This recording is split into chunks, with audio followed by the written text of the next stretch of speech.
बिहार की, और जहां 39 सीट्स बीजेपी और इस गठबंधन के पास था, यानी कि नीतीश कुमार के गठबंधन के पास में था बीजेपी और नीतीश। लेकिन अब परिस्थितियां दूसरी नजर आ रही हैं और खुल के बोल रहे हैं नीतीश कुमार कि 2014 वाली स्थिति, 2019 वाली स्थिति 2024 में नहीं होने वाली है। अब भी से 2024 की बात हो रही है।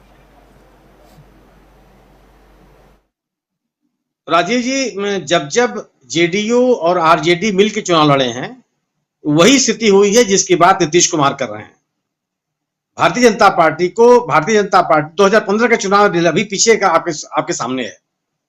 तो अगर ये दोनों वहां 3 शक्तियां हैं, आरजेडी, जेडीयू और बीजेपी।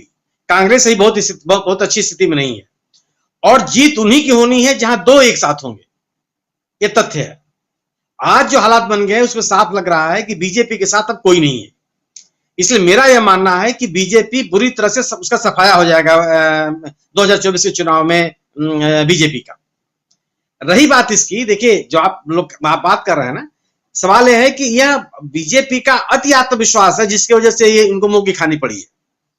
जो इन्होंने लालू यादव के सहयोगी भोला यादव को पकड़ा था, इन्होंने उस मामले में गिरफ्तारी हुई है भोला यादव की, जिस एफआईआर में लालू यादव के परिजन भी आरोपी हैं। यह आरजेडी पर दबाव बनाने की कोशिश की गई थी कि वह किसी भी सूरत में जेडीयू के साथ नहीं जाएंगे, और उनको यही लग रहा था कि वह इस दबाव के तहत आरजेडी को ले लेंगे, और अगर किसी तरह की कोई गठबंधन से अलग होने की कोई प्रयास नीतीश कुमार करते हैं तो उनको सफलता नहीं मिलेगी। यही आत्मविश्वास बीजेपी को ले डूबा। दूसरी बात यह है कि देखिए, ये जो बिहार की राजनीति है वह उद्धव ठाकरे की राजनीति नहीं है जी। आप ये सोचिए कि अगर ये ईडी, सीबीआई और इनकम टैक्स, ये जो केंद्रीय एजेंसियां, अगर इन्होंने बिहार की पर अपनी गतिविधियां बढ़ाई, तो ये ऐसे नेता हैं जो सड़क पर उतर आएंगे। ये कमरे में बैठ के राजनीति नहीं करेंगे, बयानबाजी नहीं करेंगे। आपको यह दिखाई पड़ेगा कि ये लोग सड़क पर आकर के प्रदर्शन पर उतर गए हैं। एक अलग तरह का माहौल बनेगा बीजेपी के खिलाफ, जो मैं कई बार आपको बंगाल में भी दिखाई पड़ा है। तो बीजेपी में, बिहार में स्थिति यही आएगी। बावजूद इसके बीजेपी अब इस सरकार को अस्थिर करने का कोई प्रयास छोड़ेगी भी नहीं। वह लगातार इस बात की कोशिश करेगी कि यह किसी भी तरह से यह सरकार स्थिर हो, इसके विधायक टूटे, उनको या तो खरीद लिया जाए या उनको डरा दिया जाए। लेकिन मुझे लगता है कि जिस तरह का नियंत्रण तेजस्वी का या लालू प्रसाद जी का आरजेडी के ऊपर है और नीतीश कुमार का जेडीयू के ऊपर है, मुझे नहीं लगता कि ये बीजेपी की स्थिति सफल हो पाएगी। दूसरी बात है कि जो बिहार में राजनीति हुई है, इससे पूरे विपक्ष को एक संदेश गया है, मजबूत संदेश गया है कि आप संयुक्त रूप से, संगठित रूप से बीजेपी के खिलाफ लड़ाई लड़ सकते हैं, और आप लड़ेंगे तो बीजेपी पराजित होगी। और आप इस एक घटना ने हिमाचल प्रदेश और गुजरात दोनों जगह की विधानसभा चुनावों का परिवेश बदल देगी। जिस तरीके से विपक्ष आक्रामक तरीके से चुनाव लड़ेगा वहां गुजरात में, आम आदमी पार्टी को छोड़ करके, आम आदमी पार्टी तो गुजरात में और हिमाचल में दोनों जगह लड़ रही है, लेकिन बाकी विपक्ष बड़ी मजबूती के साथ बीजेपी का सामना करेगा और बहुत एग्रेसिव कैंपेनिंग होगी पूरे बीजेपी के खिलाफ। और उस समय भी आपको लगेगा कि बीजेपी को डिफेंसिव होना पड़ेगा और बहुत भारी नुकसान होगा इनको वहां पर। जो बीजेपी की स्थिति आज बिहार में क्यों स्थिति बन गई? बीजेपी के पास बिहार में कोई इस तरह का नेता नहीं है जो नीतीश कुमार को के बरबक्स खड़ा हो सके। कोई भी, किसी भी नेता का आप नहीं नाम ले सकते, चाहे संजय जायसवाल हो, चाहे मंगल पांडे हो, चाहे ये केंद्रीय मंत्री जो लोग हैं वहां पे वो लोग हो, कोई भी ऐसा नहीं है जिसका स्टेचर हुआ हो कि जो नीतीश कुमार के सामने खड़ा हो। एक जो प्रशांत जी ने कहा कि अकेला राज्य है जहां बीजेपी का मुख्यमंत्री कोई नहीं बन पाया। एक अलग तरह की राजनीति है वहां पर, और यह तो सब ये स्वीकार है और यह स्वीकृत तथ्य है कि एक जाति आधारित राजनीति है। और उस सामाजिक न्याय की लड़ाई में लालू प्रसाद यादव ने जिस तरीके का संगठन, जिस तरीके से सामाजिक संगठन खड़े किए हैं, उसमें बीजेपी के हिंदुत्व की राजनीति सफल नहीं हो पाती। और इसके वजह से बिना उसको इस तरह के किसी दल के समर्थन के बगैर वो अपने आप को आगे बढ़ा सके। जो सबसे बड़ी बात जो मुझको समझ में आती है कि इस बिहार की घटना ने पूरे विपक्ष को एक क्रॉस द कंट्री ये संदेश दिया है कि हमको एक संगठित होकर के मजबूती के साथ बीजेपी का सामना करना है और बीजेपी को पराजित करना है। और आप ये देखिए कि इसका स्पंदन, इसकी हलचल आपको पूरे देश में सुनाई पड़ेगी।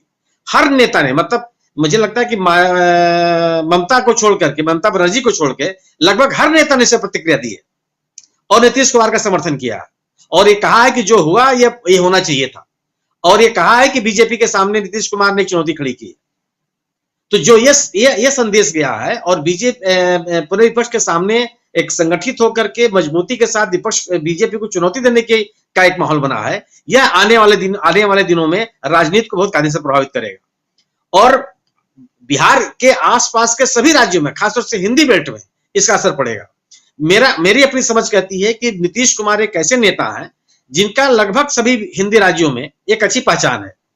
केंद्रीय मंत्री के रूप में भी उन्होंने अपनी पहचान छोड़ी है और जो तर्क, जो बातें प्रधानमंत्री जी के लिए बीजेपी देती है कि वह एक ईमानदार नेता है, वही तर्क लागू होता है नीतीश कुमार के साथ। एक भी आर्थिक अपराध का, एक घोटाले का आरोप आज तक नीतीश कुमार के खिलाफ नहीं लग पाया।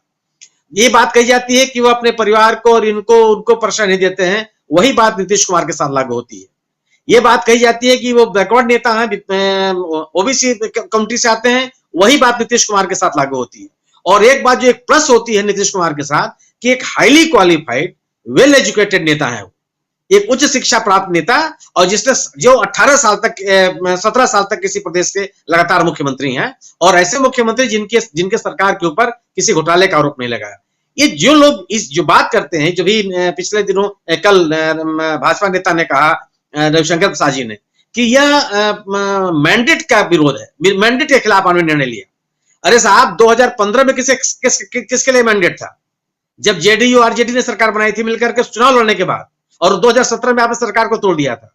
मैंडेट किसको मिला था? क्या उस समय यह बात नहीं लागू होती थी? अगर आज आप मैंडेट की बात कर रहे हैं कि आप बीजेपी और जेडीयू मिलकर के चुनाव, और आपने भी गठबंधन धर्म का पालन नहीं किया। चिराग पासवान के माध्यम से जिस तरीके से जेडीयू को कमजोर करने की कोशिश की गई थी, ये सबके सामने है। बिहार का एक आम आदमी जिस बात को समझ में जो बात समझ में आती है, क्या नेताओं की बात समझ में नहीं आती? तो यह बात भी आप सोचिए ना कि इनके पास इतनी ताकत नहीं है कि सरकार तोड़ने के बाद ये सड़क पर उतर जाए।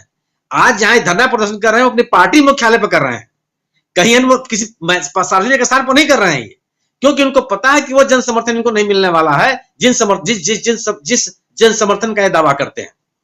इसलिए यह जो बिहार की शुरुआत है, जो बिहार की शुरुआत नीतीश कुमार ने की है, वह विपक्ष को ताकत देने की शुरुआत है, बीजेपी को कमजोर करने की शुरुआत है। बीजेपी की जो गैर संवैधानिक गतिविधियां रही हैं, जो विभिन्न दलों को तोड़ने और उनको समेटने की राजनीति रही है, उस पर रोक लगाने की राजनीति है। और निश्चित रूप से आप मानिए कि आने वाले दिनों में यह राजनीति और परवान चढ़ेगी। जी राजीव जी। प्रशांत टंडन जी, अभी अचानक